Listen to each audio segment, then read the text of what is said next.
मां तव्हांखे ॿुधायां थो त नवाज़ शरीफ़ साहब जे टिनी दौरनि में मां चवां थो त पंजाब खां ॿाहिरि हिननि खे कॾहिं को मुल्क माना बलूचिस्तान जे अंदरि को हिकिड़ो प्रोजेक्ट ॿुधाए न, सिंध जे अंदरि को हिकिड़ो प्रोजेक्ट ॿुधाए न, कुझु कोन कयो अथऊं। नंबर हिकु, न सिर्फ़ु एतिरो पर साउथ पंजाब जे माण्हुनि जे अंदरि जेको इहो ग्रीवेंसिस थिया आहिनि, छाकाणि त शरीफ़ फैमिली पंजाब जे अंदरि 80 जे ॾहाके खां वठी हुकूमत पई करे। ज़ियाउल हक़ जे ॾींहंनि में वॾी वज़ारत मिली मियां नवाज़ शरीफ़ साहब खे पंजाब जी, त पहिरियों पंहिंजो ॿी वज़ारत पर पोइ पंजाब जो वॾो वज़ीर जेको आहे पंहिंजो ज़ियाउल हक़ जे ॾींहंनि में थिया। हाणे उन वक़्त खां वठी हिननि जी हुकूमत रहंदी पई अचे ऐं उन सॼे अरसे में सिराइकी जेको असांजो वसेब आहे, जंहिंजूं 3 डिवीज़नूं ख़ासि तौर ते बहावलपुर डिवीज़न, मुल्तान डिवीज़न ऐं डेरा गाज़ी ख़ान डिवीज़न जा जेके ज़िला आहिनि, 8-10 ज़िला, उन्हनि माण्हुनि जे अंदरि जेको आहे तख़्त लाहौर जे ख़िलाफ़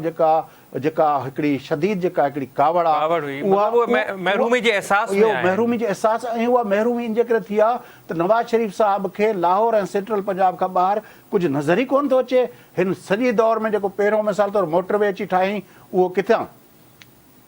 इस्लामाबाद खां लाहौर। ही त बाक़ी मोटरवे त पोइ जॾहिं CPEC अची वियो, पोइ अची मोटरवे अॻिते वधिया आहिनि, न त इस्लामाबाद खां लाहौर ऐं लाहौर खां पिशावर इहो हुयो नवाज़ शरीफ़ साहब जो टोटल जेको मोटरवे जो प्रोजेक्ट जो मतिलबु हुनजो फोकस जेको आहे उहो पूरे मुल्क जो अवाम कॾहिं बि न रहियो आहे, सदाईं हिकु पंजाब बेस्ड पार्टी रही आहे न। अॼु ॾींहुं ते तव्हां ॾिसो मिसाल तौरु मां तव्हांखे ॿुधायां, सही